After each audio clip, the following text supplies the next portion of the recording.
is the 25th of June and we have passed Midsummer's Day, so I'm sad to say the days are getting shorter, but the heat is getting even more intense. It is so hot. In this greenhouse the temperature is about 40 degrees centigrade, so it is unbearable. And I'm going to make this like a magazine program where I'm following up some projects that we did. If you remember that in the winter we dug up some of these trees, or not dug up, we took them out of the flower pots and we put them in these temporary bonsai training pots, and they virtually had no branches. And in the space of like 5-6 months, look at it, it's a complete tree. So look at it, all these branches have been developed during these last few months, and I've got a complete tree. So what is the aftercare? You see, that is where the initial cut was made about 3-4 years ago, and a new leader was allowed to grow.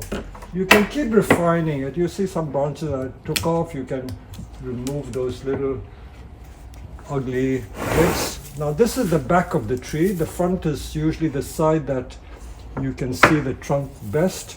I think in future I may need to change the front to like this rather than have it this way or this way. So because they were in a training pot, we didn't have a clue as to which would be the best side. So this is going to be the best side in future. So all I now do for the future developers is keep taking the tips off.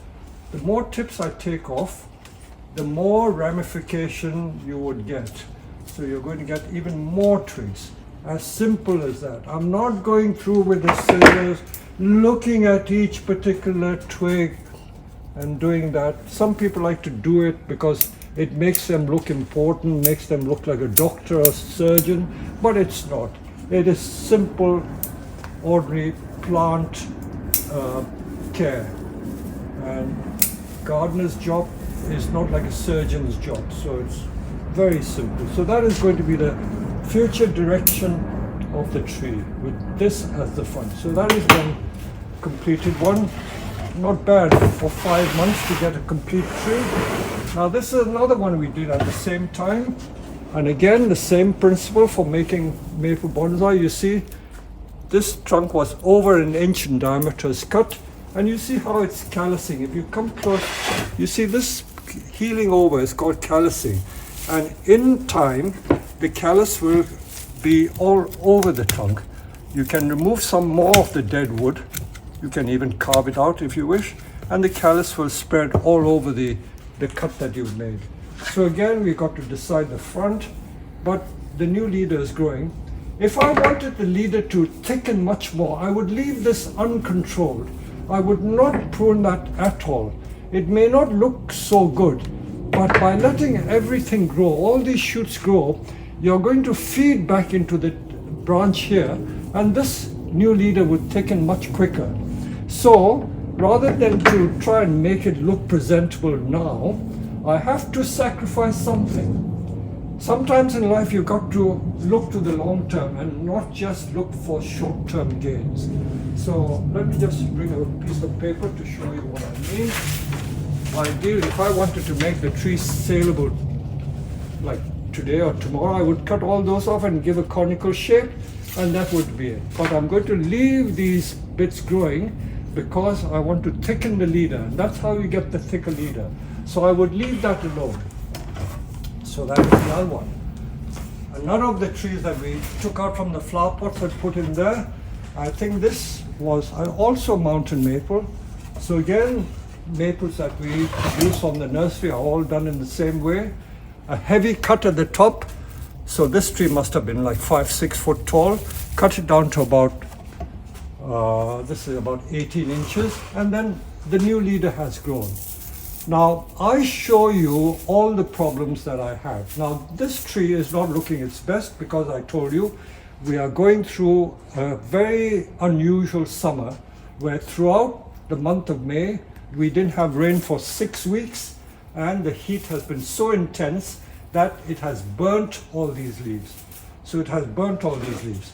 So when you get leaf scorching like that, unfortunately you have to literally go through the entire tree, take every single leaf off, So when you take it off, you're taking it off at the petiole. In case you don't know what a petiole means, the petiole simply means that the stem there. So you go through the entire tree, take every single leaf off. That is leaf pruning. So let me show you some other maples that have been burnt by the sun. We have over 40,000 trees on the nursery, so we can't protect each and every single one of them. These are trees that we produce ourselves on the nursery, and the same principle, chopping the top and growing new branches again. So this has been burnt. So these burnt leaves, what do? This is how we look. This is the petiole, these stems. We cut it off there. That's how we do leaf cutting. Leave the petiole, and that will drop off in time. So these burnt leaves are not going to do anything because they can't function. They cannot produce the food for the trees. I like to use simple terms. I've had some wise guys say, well, you shouldn't use the term food.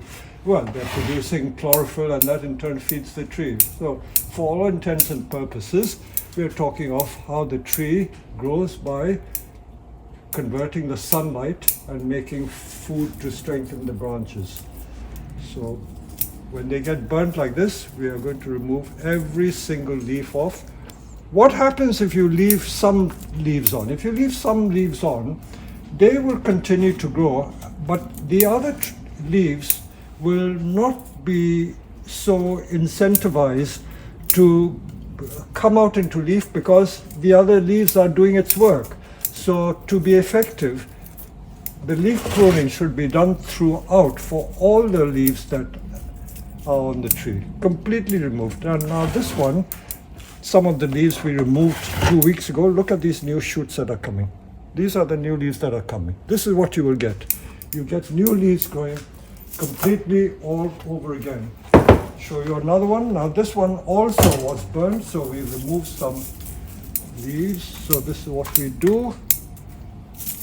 Remove every single leaf. And I don't know if the camera can home in. You can see these young buds which are coming. See how they're shooting. So by doing that, you encourage more ramification. Now I'll show you another example. This one was very severely burnt, so I cut them off completely because I want to produce new branches. Look at all these new leaves. These have all grown in the last 10 days from cutting everything off. So you get the new leaves. So this is the process of leaf cutting on hot summer days. So this is what you've got to do. Don't despair if the leaves have been burnt. After all, this is very unusual hot weather, and the disasters you're having, especially on a nursery where we have so many trees, we can't keep up with all of them. Most of them are okay. It's just a tiny fraction do get burnt. Okay, so that is one part of this video. I'm going to use this as a magazine to show other things as well. Now, in this heat, the plants that really enjoy the heat are the Crassula. Look at it. I know that in this country we don't get the Crassula that you get out in India and Africa, which is the Crassula with the small leaves. This is the ovata or ovata. Now, this is the other Crassula we are talking about. You see, these are the African one and the ones you get in India with the small leaves. But these Crassulas are the big leaf ones. You must be wondering why we've got these leaves buried in the soil. Crassulas are such fascinating plants. They propagate in a very strange way. And these leaves that are stuck in the soil for a very good reason, because they grow from leaf cuttings and they're grown in pure sand. It's a succulent or desert plant, so they love sand. So let's see what's happened in the sand. I will show you the ample root that we have got. Look at it. They were put in October, and look at the roots on that, from that leaf. And so many plants, about 3-4 plants growing from that leaf. So this is how crassulas propagate from leaf cuttings. There's some other ones which, so that leaf has died. And you got a tiny little plant there. Can you imagine putting that in a thimble pot? You'll get a very minuscule marmee tree. So crassulas are delightful in that way, you know.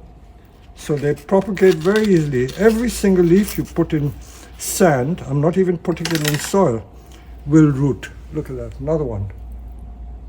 So this is how we propagate these, and if you don't even pot them up, they will continue to grow because they like the air. To show you what I mean, not having to put it in soil. Now these are crassulas that I just placed in a bucket, and I did an experiment to see whether they would root in sphagnum moss. So they were just chucked in a bucket with wet sphagnum moss, and look at the roots on that. So they do root very easily. Look at it, whole bucket full. Even the little ones have rooted. So every single one is a plant. And this one has just been chucked, that didn't even touch the water, it's still alive. So you can make these very thick cuttings as well. This is well alive. Look at the roots on that. From above the tree, not from below. So if ever there was an easy subject to propagate, it is the crassula. Look at this one, that was a tiny stem.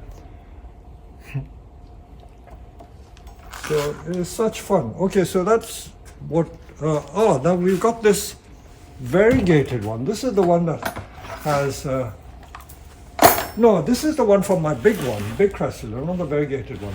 Such a big stem that I cut off, and you see the buds that are coming from the old wood, as it were, if you can call it wood, and it will certainly grow. So I love these sort of semi-tropical or tropical plants because they are so easy to grow. As I said, you don't even need to put it in soil and it will grow. If I cut it off there, it will grow. So it's what we call the lazy person's bonsai, the crassula.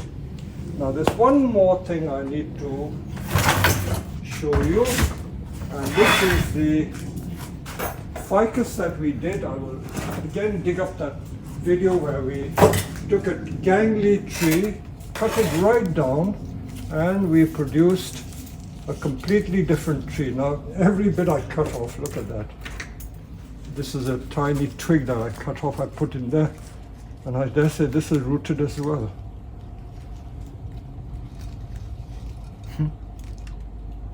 It's growing in sphagnum moss. Look at the root cutting, not root cutting, stem cutting. How easy is that? Now this one is growing in sphagnum moss, so they've got these branches. A lot of these videos, I'm not showing off how well I can wire, but I can easily wire. But again, every single twig should be wired. I think there are no shortcuts. If you want a tree looking good, you have to wire it. So let me just do one bit just to show you.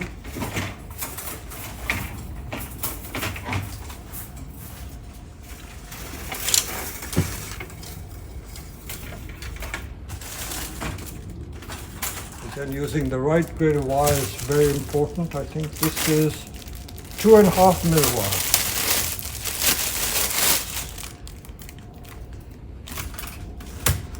You can even use 1 mil wire. So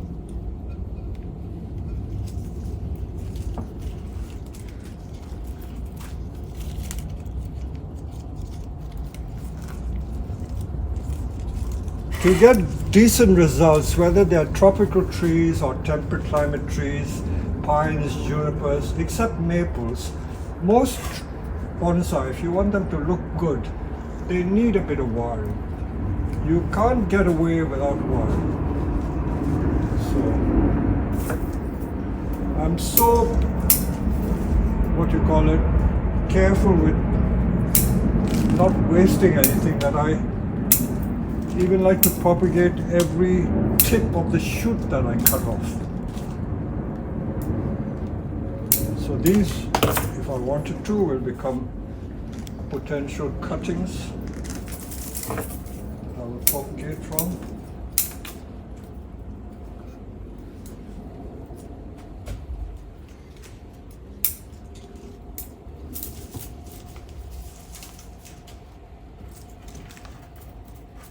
Unfortunately, I don't live in the tropics. If I lived in places like India, Indonesia, Vietnam, where they get ficuses that literally grow a foot a day, the results are so easy to achieve because they are so prolific. But in the temperate climate where we live, getting ficuses to grow well is a struggle.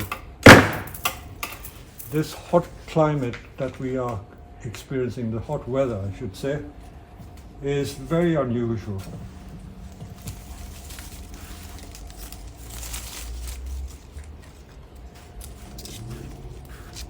I'm just going to show you some of the wiring, but I won't waste an entire hour just wiring every single twig.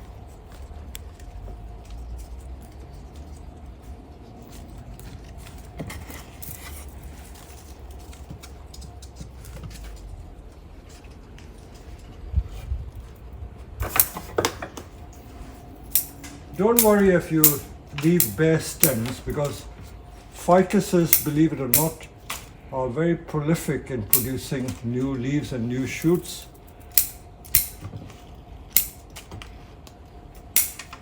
So again, with our temperate climate trees, you're creating structure every time.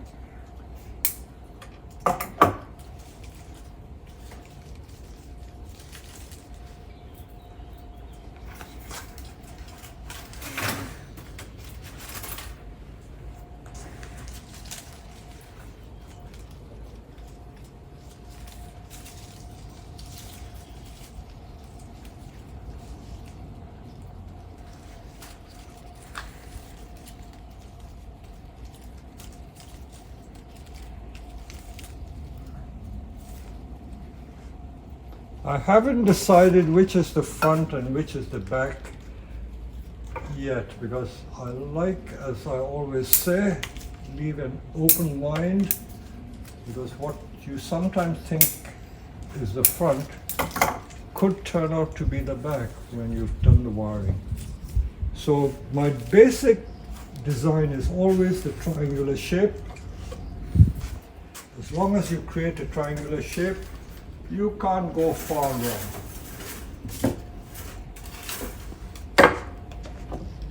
So I'll continue wiring away.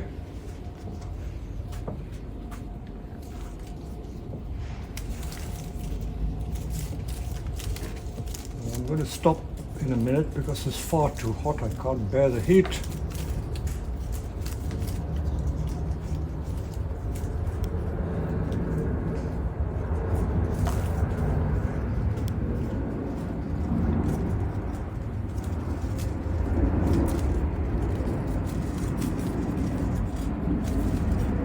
With fast-growing trees like the ficus, it's very important to remove the wires when the wires have done the job. Otherwise the marks will be very hard to get rid of. I know that with certain trees like the juniper and pines, where wire marks add to the character of the branch that is wired or the trunk, with certain trees like maples and ficuses, wire marks are not always the nicest thing to see on these trees. So you can see how I'm creating the base. I'm going to continue wiring and creating an apex, and when it's done, you can see I've done some wiring. I'm going to do more wiring, but don't want to keep boring you with all this detailed wiring. I will complete this and show it to you. So what I thought was the front like this, because of the base there, is okay. It's possible, but I think looking at the tree from this side, this is also a very nice front like that. If you look at it like that, you see it's got a nice triangular shape. So this is a possible front. So I'll keep my mind open. By cutting these tips off, I'm going to produce more ramification. What is standing out like a sore thumb are these thick cuts that I made when I severed the tree. You remember it was like that, 2 foot tall. Those major cuts I have to refine and get a better taper. So we can either do it with a branch cutter, or if they are very thick, I may need to use a silky saw to cut it. Of course, ficus wood is not that hard. I don't like to cut it too close in case the dieback goes further into the trunk.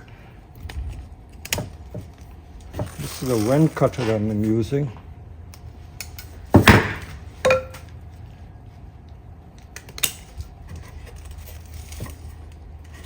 So there are quite a few stubs that can be refined. The top two, you see that ugly stump there, that can also be taken off. Although once all these new branches grow, it will be hidden. And now this one, I can see that somehow it didn't grow. That top part is dead, it's down to here. So I may have to cut that off with a saw perhaps. But just be aware that that has to come off.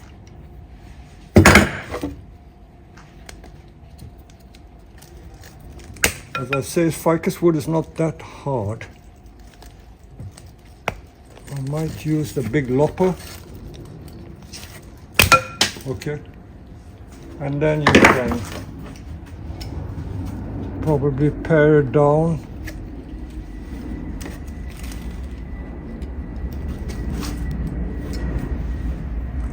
As I say, I sometimes wish I lived in the tropics because ficus are such an easy subject to develop because they are fast growers.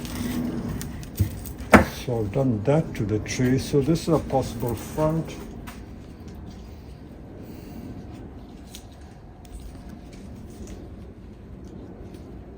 Or this is a possible front like that. So you don't see that. Triple trunk.